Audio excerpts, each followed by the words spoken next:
सुन रहे हैं श्री रामचरितमानस का अयोध्या कांड भाग 60। जो लोग गुरु के चरण कमलों के अनुरागी हैं, वे लोक में भी और वेद में भी बड़भागी होते हैं। जिस पर आपका ऐसा स्नेह है, उस व्रत के भाग्य को कौन कह सकता है। छोटा भाई जानकर भरत के मुंह पर उसकी बड़ाई करने में मेरी बुद्धि सकुचाती है। भरत जो कुछ कहे वही करने में भलाई है। ऐसा कहकर श्री रामचंद्र जी चुप हो रहे। तब मुनि भरत जी से बोले, हे तात, सब संकोच त्याग कर कृपा के समुद्र अपने प्यारे भाई से अपने हृदय की बात कहो। मुनि के वचन सुनकर श्री राम जी का रुख पाकर गुरु स्वामी को भरपेट अपने अनुकूल जानकर सारा बोझ अपने ही ऊपर समझकर भरत जी कुछ कह नहीं सकते। वे विचार करने लगे। शरीर से पुलकित होकर वे सभा में खड़े हो गए। कमल के समान नेत्रों में प्रेम अश्रुओं की बाढ़ आ गई। मेरा कहना तो मुनिनाथ ने ही निभा दिया। इससे अधिक मैं क्या ही कहूँ। अपने स्वामी का स्वभाव मैं जानता हूँ। वे अपराधी पर भी कभी क्रोध नहीं करते। मुझ पर तो उनकी विशेष कृपा और स्नेह है। मैंने खेल में भी कभी उनकी अप्रसन्नता नहीं देखी। बचपन में ही मैंने उनका साथ नहीं छोड़ा और उन्होंने भी मेरे मन को कभी नहीं तोड़ा। मैंने प्रभु की कृपा की रीति को हृदय में भली भांति देखा है। मेरे हारने पर भी खेल में प्रभु मुझे जिता देते हैं। मैंने भी प्रेम संकोच बस कभी सामने मुंह नहीं खोला। प्रेम के प्यासे मेरे नेत्र आज तक प्रभु के दर्शन से तृप्त नहीं हुए, परंतु विधाता मेरा दुलार ना सह सका। उसने नीच माता के बहाने अंतर डाल दिया। यह भी कहना आज मुझे शोभा नहीं देता, क्योंकि अपनी समझ से कौन साधु और पवित्र हुआ है। जिसको दूसरे साधु और पवित्र माने वही साधु है। माता नीच है और मैं सदाचारी और साधु हूँ। ऐसा हृदय में लाना ही करोड़ों दुराचारों के समान है। क्या कोदों की बाली उत्तम दान फल सकती है? क्या काली गूंगी मूर्ति उत्पन्न कर सकती है? स्वप्न में भी किसी को दोष का लेस भी नहीं है। मेरा अभाग्य ही अथाह समुद्र है। मैंने अपने पापों का परिणाम समझे बिना ही माता को कटु वचन कहकर व्यर्थ ही जलाया। मैं अपने हृदय में सब खोज कर हार गया। एक ही प्रकार भले ही मेरा भला है, वह यह है कि गुरु महाराज सर्वसमर्थ है। श्री सीताराम जी मेरे स्वामी हैं। इसी से परिणाम मुझे अच्छा जान पड़ता है। साधुओं के सभा में गुरु जी और स्वामी समीप इस पवित्र तीर्थ स्थान में मैं सत्य भाव से कहता हूँ, यह प्रेम है या प्रपंच, झूठ है या सच, इसे सर्वज्ञ मुनि वशिष्ठ जी, अंतर्यामी श्री रघुनाथ जी जानते हैं। प्रेम के प्रण को निभा कर महाराज का मरना और माता को बुद्धि, दोनों का सारा संसार साक्षी है।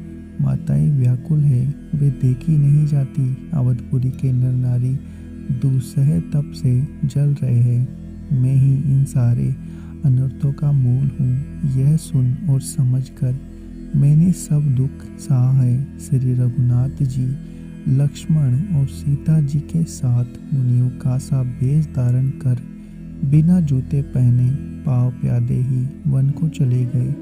यह सुनकर शंकर जी साक्षी है। इन गांव से भी मैं जीता रह गया। फिर निषाद राज का प्रेम देखकर भी इस वज्र से भी कठोर हृदय में छेद नहीं हुआ। अब यहाँ आकर सब आंखों देख लिया।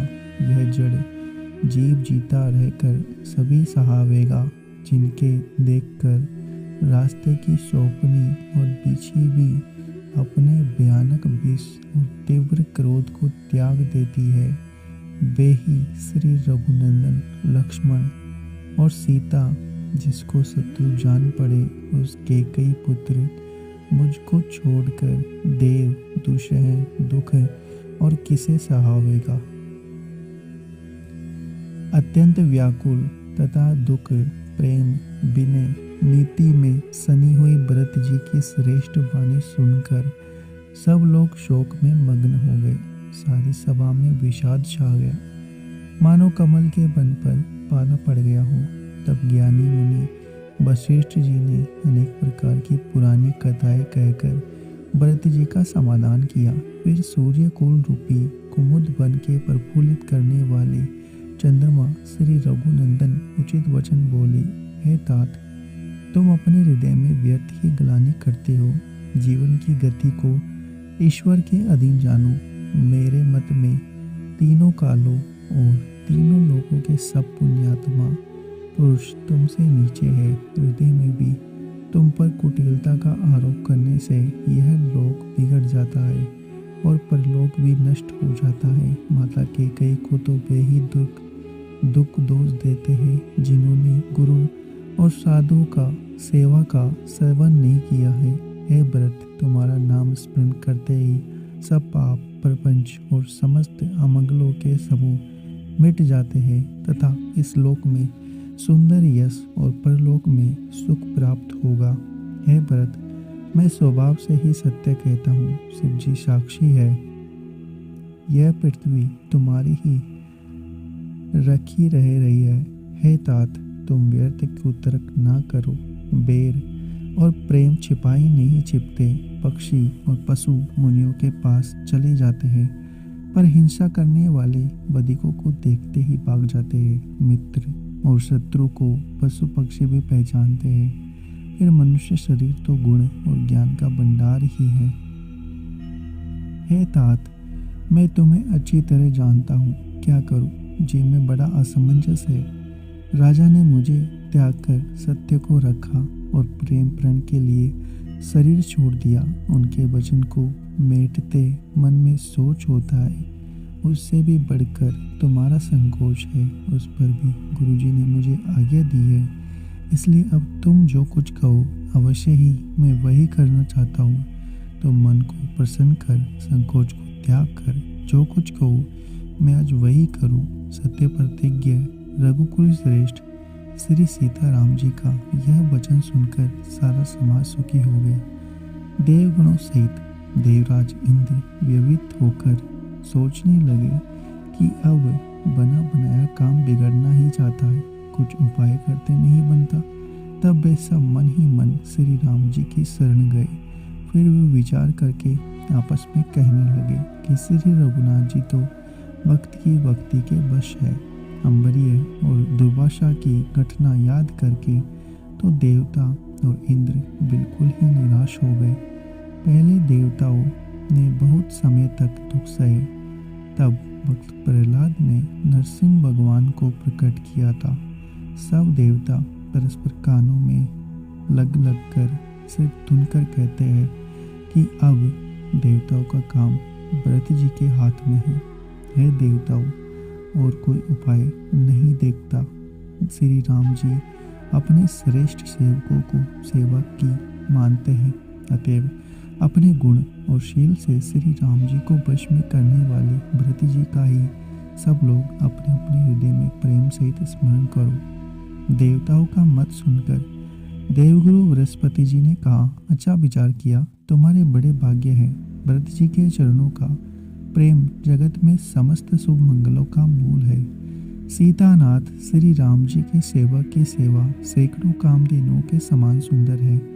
तुम्हारे मन में भरत जी की भक्ति आई है तो अब सोच छोड़ दो, विधाता ने बात बना दी है। देवराज, भरत जी का प्रभाव तो देखो।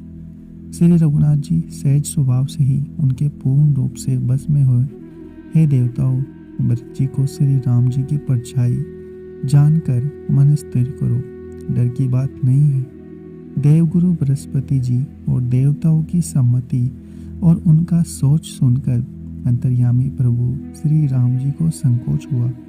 भरत जी ने अपने मन में सब बोझा अपने ही सिर जाना और वे हृदय में करोड़ों प्रकार के अनुमान करने लगे।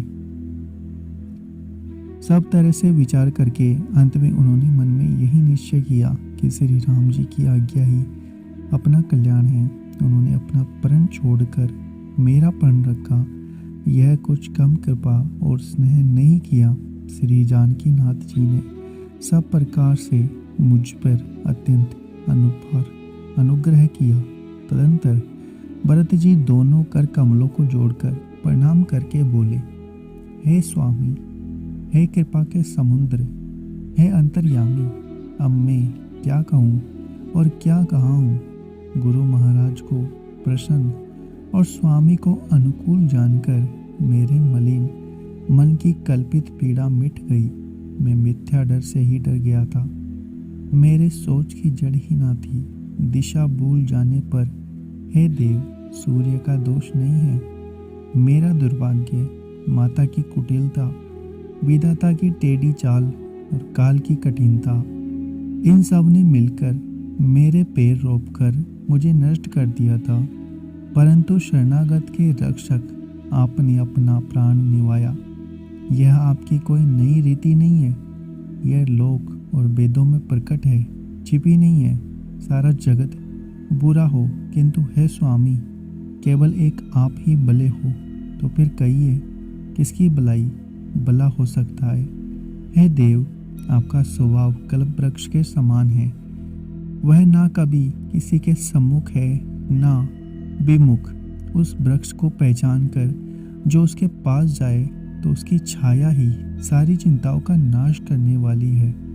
राजा रंक, बुले बुरे, जगत में सभी उससे मांगते ही मनचाही वस्तु पाते हैं। गुरु और स्वामी का सब प्रकार से स्नेह देखकर मेरा शोभ मिट गया है। मन में कुछ भी संदेह नहीं रहा। हे दया की खान, अब वही कीजिए जिससे दास के लिए प्रभु के चित्त में शोभ ना हो। जो सेवक स्वामी को संकोच में डालकर अपना भला चाहता है, उसकी बुद्धि नीच है। सेवा का हित तो इसी में है कि वह समस्त सुखों और लोभों को छोड़कर स्वामी की सेवा ही करे। हे नाथ, आपके लौटने में सभी का स्वार्थ है और आपकी आज्ञा का पालन करने में करोड़ों प्रकार से कल्याण है। यही स्वार्थ और परमार्थ का सार है, समस्त पुण्यों का फल और संपूर्ण शुभ गतियों का श्रृंगार है। हे देव, आप मेरी एक विनती सुनकर फिर जैसा आपको उचित लगे वैसा ही कीजिए।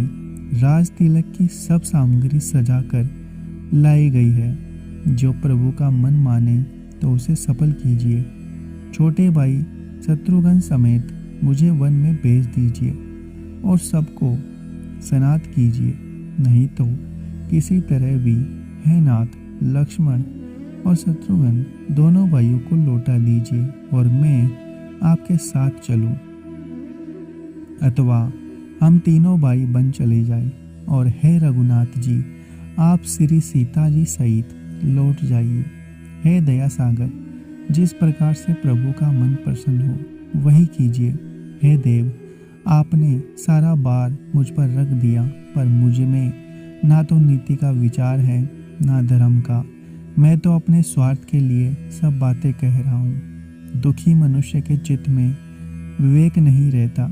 स्वामी की आज्ञा सुनकर जो उत्तर दे, ऐसे सेवक को देखकर लज्जा भी लज्जा जाती है। मैं अवगुणों का ऐसा अथाह समुद्र हूँ, किंतु स्वामी स्नेह बस साधु कहकर मुझे सराहते हैं। हे कृपालु, अब तो वही मत मुझे बाता है जिससे स्वामी का मन संकोच ना पावे। प्रभु के चरणों की शपथ है, मैं सत्य भाव से कहता हूँ, जगत के कल्याण के लिए एक वही उपाय है। प्रसन्न मन से संकोच त्याग कर प्रभु जिसे जो आज्ञा देंगे उसे सब लोग सिर चढ़ा चढ़ा कर करेंगे और सब उपद्रव और उलझने मिट जाएंगी। अगर आपको हमारा यह प्रयास अच्छा लग रहा है तो वीडियो को सब्सक्राइब करें, चैनल को लाइक और शेयर करना ना भूलें। आप सुन रहे हैं श्री रामचरितमानस का अयोध्या कांड भाग 60। जो लोग गुरु के चरण कमलों के अनुरागी हैं, वे लोक में भी और वेद में भी बड़भागी होते हैं।